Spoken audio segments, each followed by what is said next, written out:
तो ये क्वेश्चन करते हैं, given that the slope of the tangent to the curve है ना y is equal to Y X है ना या एफ एक्स है ना, एक ही बात है, एट एनी पॉइंट कोई भी जनरल पॉइंट एक्स वाई, तो स्लोप क्या दे रखा है 2y बाई एक्स स्क्वायर। अच्छा, किसी भी कर्व का जो स्लोप है ना, वो क्या होता है basically d Y by D x ही होता है। तो हमको d Y by D x दे रखा है, d Y by D x हमको क्या दे रखा है 2y बाई एक्स स्क्वायर किसी भी जनरल पॉइंट पे। और फिर क्या दे रखा है, if the curve passes through the centre of the circle, circle की equation x square plus Y square minus two y is equal to zero है ना। सर्कल का जो सेंटर जो है वो क्या हो जाएगा, सेंटर जो हो जाएगा वन वन हो जाएगा है ना। सर्कल की जो जनरल इक्वेशन है X square plus Y square plus 2gx plus 2fy plus C is equal to zero, उससे कंपेयर करें तो सेंटर जो है वो क्या होता है माइनस जी माइनस एफ। तो सेंटर जो है वो वन वन हो गया, तो ये कर्व जो है वन वन से पास हो रहा है। ठीक, तो कर्व निकालना है अपने को, तो पहले y की वैल्यू निकालते हैं। तो ये क्या हो जाएगा डी वाई अपॉन वाई का इंटीग्रल है ना इज इक्वल टू, दोनों साइड बेसिकली इंटीग्रेट कर दिया अपन ने। ठीक, तो ये क्या हो गया L N mod Y is equal to minus two by x plus c. तो x is equal to one पे y की वैल्यू क्या है वन है, तो l N mod one is equal to minus two plus c है ना, ये जीरो हो गया।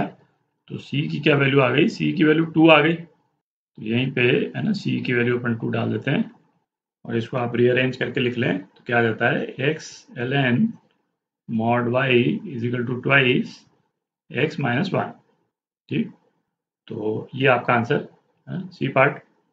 तो ये क्वेश्चन करते हैं, the curve among the family of curves represented by the differential equation है ना, ये डिफरेंशियल इक्वेशन दे रखी है जो कि एक फैमिली ऑफ कर्व्स को रिप्रेजेंट करेगी है ना, ये तो मालूम अपने को। और उन फैमिली ऑफ कर्व्स में से एक स्पेसिफिक कर्व अपने को चूज करना है, और कौन सा कर्व जो कि वन वन से पास कर रहा है। ठीक, और वो कर्व कौन सा है इन ऑप्शंस में से पता करना है अपने को। तो पहले तो इसका जनरल सॉल्यूशन निकालते हैं डिफरेंशियल इक्वेशन का। तो इसको अपन किस फॉर्म में लिख सकते हैं, D Y by D x is equal to Y square minus X square upon twice X Y. इसको वाई बाई एक्स के फॉर्म में लिख लें अपन है ना, न्यूमरेटर और डिनोमिनेटर में एक्स स्क्वायर कॉमन ले लें अपन, तो क्या आ जाएगा ये आ जाएगा। तो स्टैंडर्ड सब्स्टिट्यूशन है ना, y is equal to v x और d Y by D x is equal to v plus x d v by D x.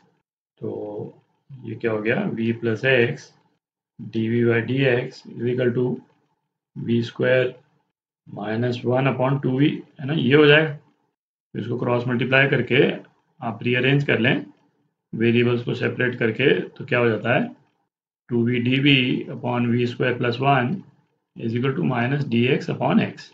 ठीक, तो अब इंटीग्रेट कर लें है ना, न्यूमरेटर जो है डिनोमिनेटर का एग्जैक्ट डिफरेंशियल है, तो ये क्या हो जाएगा L N V square plus one is equal to minus L N X plus है ना, नॉर्मली जनरल सॉल्यूशन अपन निकालते हैं तो कांस्टेंट भी एल एन के फॉर्म में ले लेते हैं, बट यहाँ तो हमको स्पेसिफिक सॉल्यूशन निकालना है तो हम कांस्टेंट सीधा सी ले लेते हैं, सी की तो वैल्यू निकाल लेंगे अभी अपन। तो अपने को क्या दे रखा है, ये कर्व जो है वन वन से पास कर रहा है, मतलब x is equal to one पे y की वैल्यू क्या है वन है ना, y की वैल्यू वन है तो v की क्या वैल्यू हो जाएगी, v जो है y बाई एक्स के बराबर है तो v की वैल्यू भी वन हो गई। तो ये क्या हो गया L N two is equal to minus of L N one है ना, जो कि क्या जीरो हो प्लस सी। तो सी की वैल्यू क्या आ गई एल एन टू आ गई। ठीक, अब थोड़ी जगह कर लेते हैं, अब सी की वैल्यू है ना इस इक्वेशन में डाल देते हैं स्पेसिफिक कर्व लाने के लिए।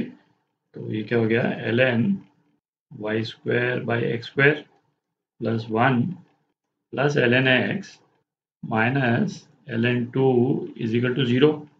तो ये क्या हो गया L N Y square plus X square upon X square है ना, ये तो ये वाली टर्म एक्स से मल्टीप्लाई हो जाएगी और टू से डिवाइड हो जाएगी है ना, इज इक्वल टू जीरो। तो एल एन ये जीरो के बराबर है, तो ये एक्सप्रेशन जो है ये क्या वन के बराबर हो जाएगा। तो ये क्या हो गया X by two X square plus Y square upon X square is equal to one. तो ये क्या हो गया X square plus Y square minus 2x is equal to 0। तो ये दिख ही रहा है ना, सर्कल की इक्वेशन है और इसका सेंटर जो है वो कहाँ है, सेंटर के कोऑर्डिनेट्स 1 0। ठीक, तो ये आपका आंसर है ना, circle with centre on x axis, है ना, बी पार्ट।